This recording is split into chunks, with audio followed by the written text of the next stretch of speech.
प्रभाग क्रमांक 4 मध्ये शम्स खान यांचा 135 मतांनी दणदणीत विजय. शम्स खान ठरले जायंट किलर. न्यूज टुडे 24चा अंदाज ठरला खरा. अहिल्यानगर महानगरपालिका निवडणुकीत प्रभाग क्रमांक 4 मधनं काँग्रेसचे उमेदवार शम्स खान यांनी अवघ्या 135 मतांच्या फरकानं विजय मिळवला आहे. या अटीतटीच्या लढतीमध्ये शम्स खान यांना 6293 मतं तर त्यांचे प्रतिस्पर्धी समत खान यांना 6158 मतं मिळाली. या प्रभागामध्ये तिसऱ्या आघाडीतील उमेदवार शम्स खान यांना मिळालेल्या मतांमुळे निकालांवर मोठा परिणाम झाल्याचं स्पष्ट झालं असून राजकीय वर्तुळामध्ये शम्स खान यांना मुकुंदनगरचे जायंट किलर म्हणून संबोधलं जाते.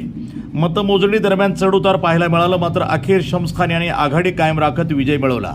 विशेष म्हणजे न्यूज टुडे 24 वाहिनीने यापूर्वी व्यक्त केलेला अंदाज अखेर खरा ठरला, अशी प्रतिक्रिया राजकीय विश्लेषकाकडून व्यक्त केली जाते. या विजयामुळे प्रभाग क्रमांक 4 मध्ये काँग्रेसला मोठं यश मिळालं असून पुढील राजकीय समीकरणावर या निकालाचा परिणाम होण्याची शक्यता वर्तवली जात आहे.